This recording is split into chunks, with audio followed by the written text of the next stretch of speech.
क्या हजारों साल पुराना एक श्लोक आज की मॉडर्न कंपनियों के लिए एक मैनेजमेंट लेसन हो सकता है? आज हम भगवत गीता के एक श्लोक को बिल्कुल नए नजरिए से देखने वाले हैं, प्रोजेक्ट मैनेजमेंट और स्ट्रैटेजिक लीडरशिप के नजरिए से, और ये समझने की कोशिश करेंगे कि कैसे एक प्राचीन रणनीति आज के बोर्ड रूम में भी उतनी ही पावरफुल है। तो हमारी ये पूरी चर्चा इसी श्लोक पर आधारित है। जरा सोचिए, माहौल क्या है? महाभारत का युद्ध शुरू होने ही वाला है। दोनों तरफ लाखों की सेनाएं हैं, भयंकर तनाव है, और इस माहौल में एक प्रोजेक्ट लीडर यानी दुर्योधन अपने चीफ स्ट्रेटेजिस्ट गुरु द्रोणाचार्य से बात कर रहा है। ये है इस श्लोक का सीधा सीधा मतलब। अब पहली नजर में तो ये सिर्फ कुछ महान योद्धाओं के नाम लगते हैं, है ना? लेकिन अगर इसे एक लीडर की नजर से देखें तो इन नामों के पीछे एक बहुत गहरी मैनेजमेंट स्ट्रैटेजी छिपी हुई है। चलिए आज इसी को डिकोड करते हैं।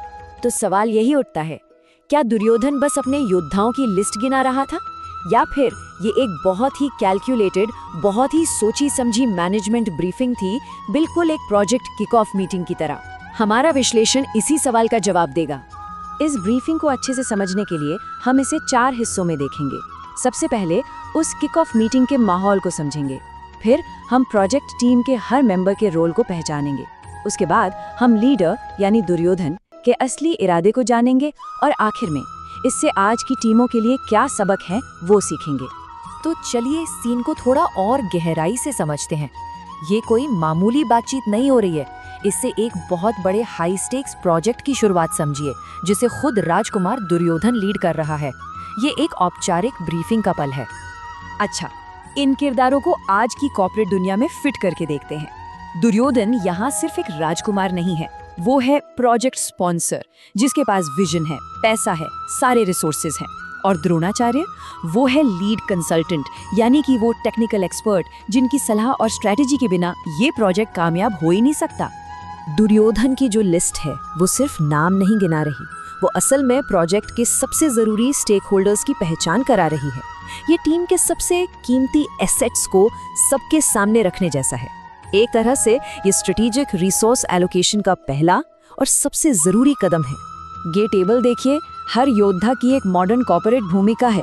टीम में भीष्म जैसे अनुभवी चेयरमैन हैं, जिनका तजुर्बा ही अपने आप में एक ताकत है। तो वहीं कर्ण जैसा स्टार परफॉर्मर भी है, जिससे सबको सबसे ज्यादा उम्मीदें हैं। क्वालिटी कंट्रोल के लिए कृपाचार्य जैसे विश्वसनीय विशेषज्ञ हैं, और साथ में अश्वत्थामा, विकर्ण और भूरिश्रवा जैसे स्पेशलिस्ट टीम कैप्टन और एक्सटर्नल पार्टनर भी मौजूद हैं। मतलब दुर्योधन ने एक बहुत ही बैलेंस्ड और पावरफुल कोर टीम तैयार की थी। इस ऑर्गेनाइजेशनल चार्ट से तो पूरी तस्वीर और भी साफ हो जाती है। सबसे ऊपर है दुर्योधन, जो द्रोणाचार्य को ब्रीफ कर रहा है, और उनके नीचे एक मजबूत लीडरशिप टीम है जो इस प्रोजेक्ट को जमीन पर उतारेगी। ये एक बिल्कुल क्लियर कमांड स्ट्रक्चर है। ठीक है, टीम तो एकदम सेट है, लेकिन दुर्योधन ने ये लिस्ट सबके सामने पढ़ी क्यों? इस तरह पब्लिक में नाम लेने के पीछे उसका असली मकसद क्या था? दुर्योधन का असली मकसद था मनोबल यानी मोरल बूस्ट करना। वो जानता था कि कोई भी जंग हथियारों से पहले दिमाग में जीती जाती है। अपने लीड कंसल्टेंट द्रोणाचार्य के सामने अपनी स्टार टीम की ताकत गिनाकर वो असल में पूरी सेना का कॉन्फिडेंस बढ़ा रहा था। ये एक क्लासिक लीडरशिप टैक्टिक है। अपने टॉप एक्सपर्ट को यकीन दिला दो कि हम जीत रहे हैं, और पूरी टीम अपने आप मोटिवेट हो जाएगी। यहाँ पर ना शब्दों और उनके पीछे के संदेश का फर्क समझना बहुत जरूरी है। जैसा कि ये स्लाइड दिखाती है, दुर्योधन ने कहा तो बस इतना कि ये हमारे योद्धाओं की लिस्ट है, लेकिन इसका असली संदेश था, हमारी टीम में इतने जबरदस्त लोग हैं कि हमारी जीत तय है। ये सिर्फ जानकारी देना नहीं था, बल्कि ये कॉन्फिडेंस का एक बहुत पावरफुल प्रदर्शन था।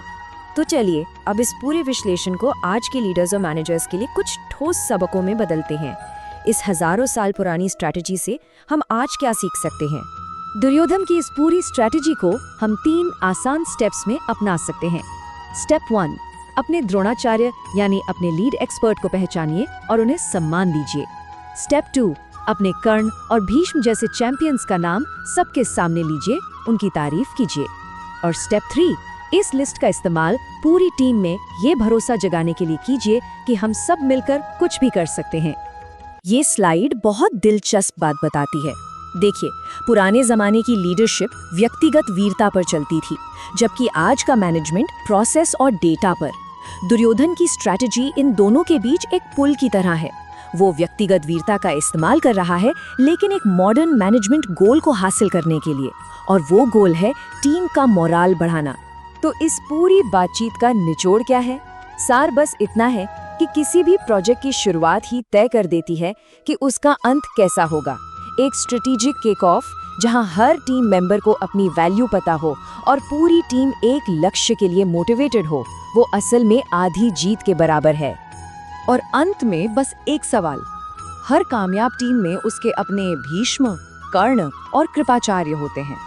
सोचने वाली बात बस ये है कि क्या उन प्रमुख योद्धाओं को और बाकी टीम को उनका असली मूल्य पता है, क्योंकि यही एक प्रभावी नेतृत्व की सबसे बड़ी पहचान है।